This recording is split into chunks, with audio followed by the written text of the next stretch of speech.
All right. So, hi, I'm Bill 1911. I saw your helmet, and I thought that was the coolest thing in the world when you came in on your hog. Thank you. You're quite welcome. So, what gave you the idea of the pigtails? This is too cool. When I wear my jacket, I don't look like a girl.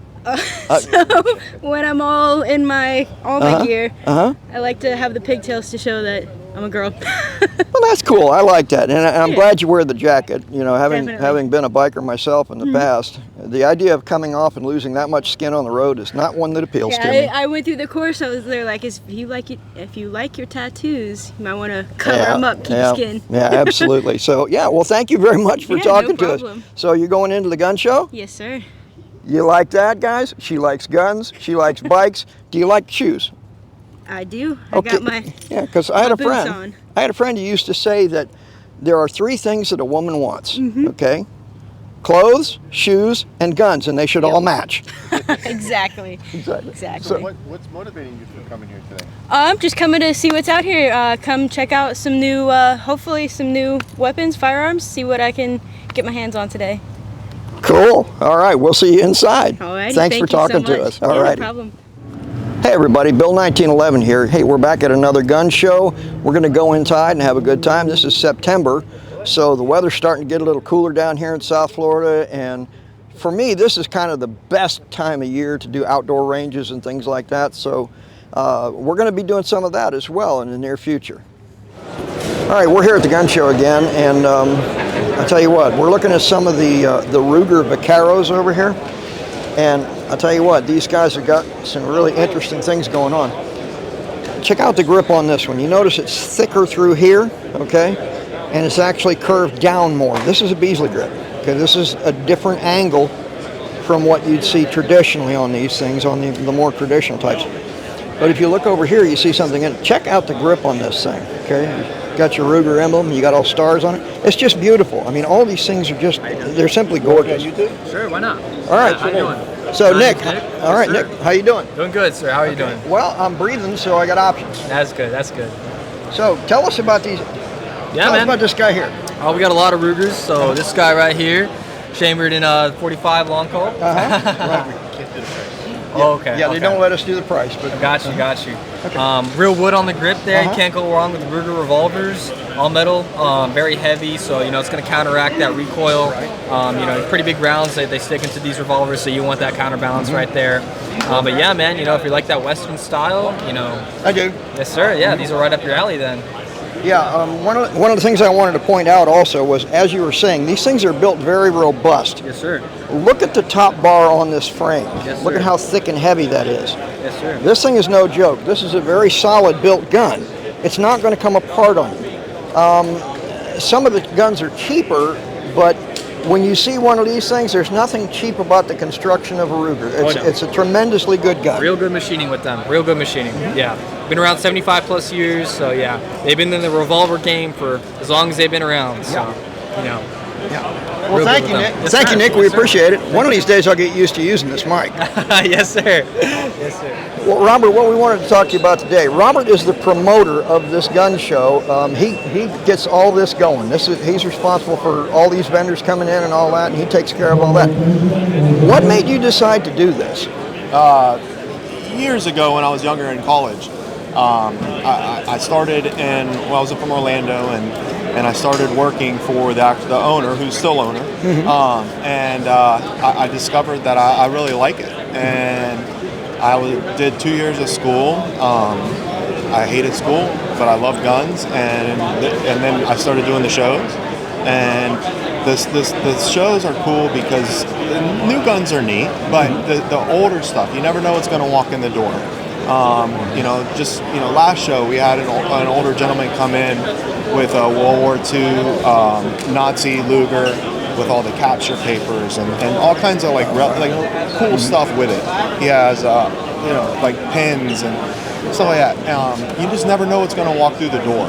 And the gun shows, us being the largest in the state by far, and one of the bigger ones in the country, we get a lot of different people in here, and some weekends we have 10, 12,000 people come through the doors. So you never know what's going to walk in, and it just makes it for an exciting day, to where it's not so much work I enjoy doing it, and I get paid to do it, so it makes it even better. But why not? Yeah. So and I hated school, and I like doing this, so I quit school, and I don't think college is for everybody, by the way. But well, I got to tell you, I hated school too. So of course, when I left law enforcement, who did I go to work for? Dade County Public Schools. There you go. Of course, but maybe a little safer environment back then. maybe, but I don't know. I did want to ask you, at this show, there are a lot of more modern guns. I don't see a lot of the stalls where you have guys that are like selling estate guns and things like that. Are there other shows where you see more of that around the state? Yeah, maybe. I'll tell you one part of it, and depending on where we're at in the state doing a show, different venues, because you guys don't always come out to like the Fort Myers, over on the other side. Depending on where we're at, we'll have different vendors, and we have guys that just do old GI stuff, mil spec stuff, and so it depends who's coming to promote, or not promote, but exhibit at the show. But the other thing too is all the surplus stuff right now. I've never seen the market softer on that older stuff too. A couple years ago, around COVID time, everything was way up. Everything, but especially surplus guns. Mosin Nagants were bringing $700 to $900, and we used to buy a crate, $50 to $75 a gun. But now it's come back down. But the surplus stuff has definitely gotten cheaper. The market's gotten cheaper, just with the economy being as bad as it is. So a lot of those guys with that kind of stuff are holding on to it. Hopefully, hopes that the market comes back a little bit on it. So you won't see as much at some of the shows, but we get them all the time. We have people that just do that. It just depends where you're at too. Most of my personal collection is a lot of that old military stuff. I've got newer stuff too. Yeah, that's the stuff that I like. What would you say is your best-selling item here? Carry pistols. Without a doubt. We got, all different kinds. Everybody's making one. Ruger, Kel-Tec came out with a 32 years ago, 15, 20 years ago. Ruger copied it with the LCP, which everybody remembers. And then everybody took off with that. So it's just grown since that Kel-Tec P32. But the carry pistol is definitely by far the number one seller. Yeah. A lot of the news stations that come in will ask us, well, what kind of demographics have really climbed? And it's worth mentioning black women. It's probably if you look around, you'll see lots of women, but it's our number one growing demographic. In addition, that's interesting. To carry pistols, and then the demographic is women, and in particular, African American women. It's kind of neat. Yeah, it is kind of neat. I know in the past when you'd come to a gun show, you really didn't see as big a mix of people as you do now. I mean, this is really a diverse crowd. I agree. If you stand at the door, you get every walk of life. Every walk of life. That's a misconception people have of the gun show. They think it's more of like a flea market kind of thing, where it is not that at all. That's our aim. We aim to get away from that, stereotype as much as possible. And that separates us from a lot of the other gun shows everywhere. Yeah, that's true. I know that maybe John Q. Public doesn't realize, but I promise you, there are probably half a dozen BATF personnel in here right now. You won't see, and you won't know who they are. But they're watching to make sure that nobody's breaking the law. And you guys do everything legally. Yep. Well, you mentioned ATF, but we also have our own private security, clothed and undercover. So we do everything we can to make sure everything's up and up. Yeah, well, that's the way to do it. So it's not. A lot of people have, like you said, a lot of misconceptions about firearms and firearms shows.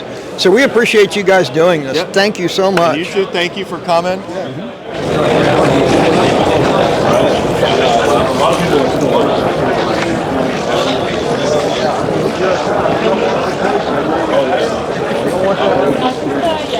Next level head.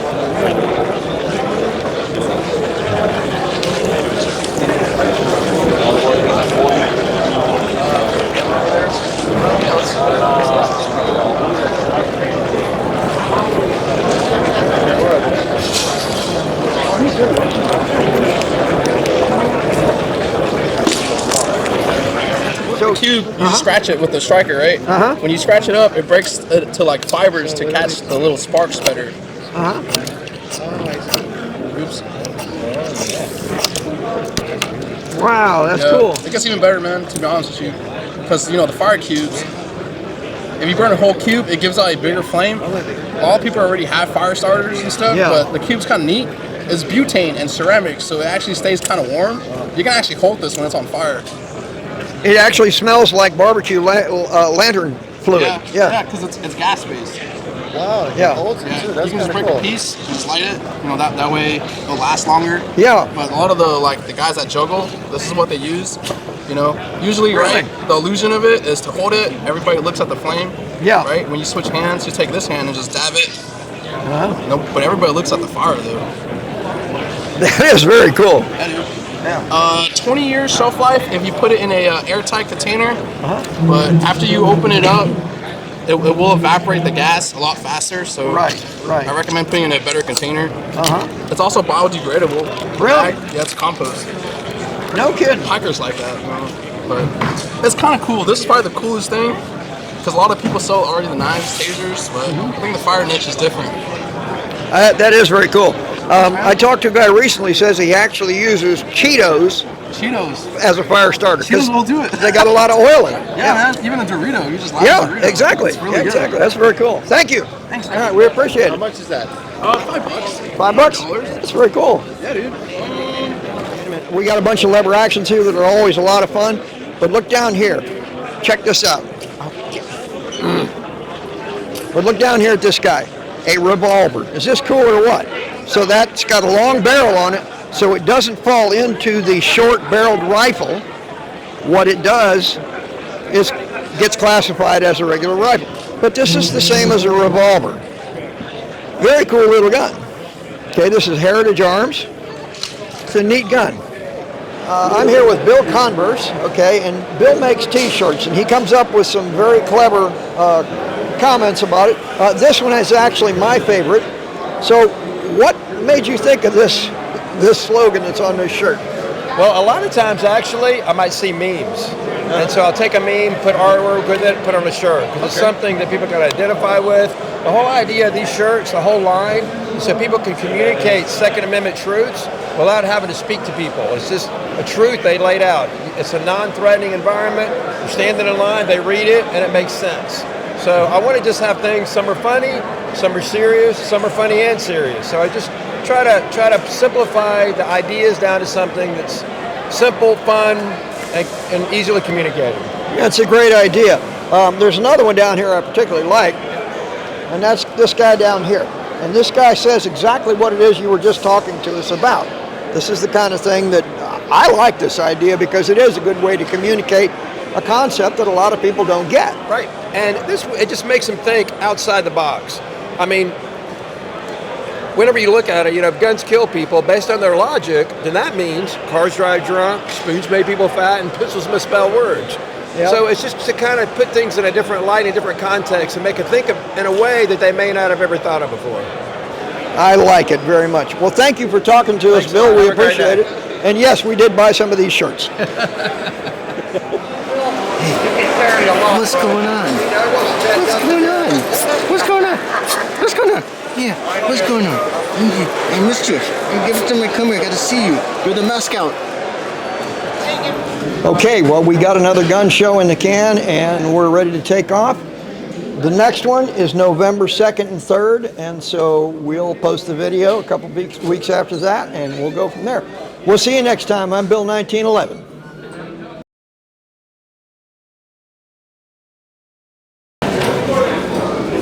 What are you doing? Catching me loafing? This is Bill. I'm working hard. That's me. Okay. Well, I just have a question.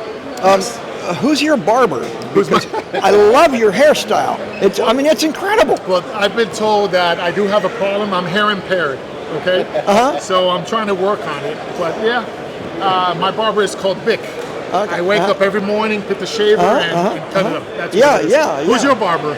Gillette. But yeah, I use Gillette. Yeah. No, I was just curious about that Okay. because, I mean, that's a great look, you know. Thank you so I mean, much. God only made a few perfect heads, the rest of them he covered with Oh, hair. yeah, I say that all the time. You're 100% correct with that. And you fit it well. Well, you I know, just want to say. I always thought, I could use that line about I grew too tall for my hair, but I'm only 5'8", so I'm kind of screwed on that one. I look at it like this here. I could use that. At least I could use that one. Yeah, you can use that one. I could use that one. Yeah. It was a little hard for me when I started losing my hair because I was 27. And at that time, the Triple X movie came out and all. So Vin Diesel and Michael Jordans of this world paved the road for me to be bald with confidence. Yeah, yeah, I understand. I don't have a choice. It is what it is. Yeah, I didn't have a choice either. Yeah. But you carry very well. Well, you see, with me, I didn't actually lose any hair. In fact, I have more hair now than I ever had. It's just not where I want it. It's everywhere else. It's everywhere else. It's everywhere else. I mean, from here down, I look like a monkey. I'm trying to work now to see if I can grow this like you. You have a great beard. Thank you. You have a great beard. Did you say gray or great? I guess both applies, right? In this case, right? Gray. Yep. I'm going to say great. You know what they say, hair today, gone tomorrow. There you go. Most definitely. Most definitely. Most definitely. Hey everybody, Bill 1911 here.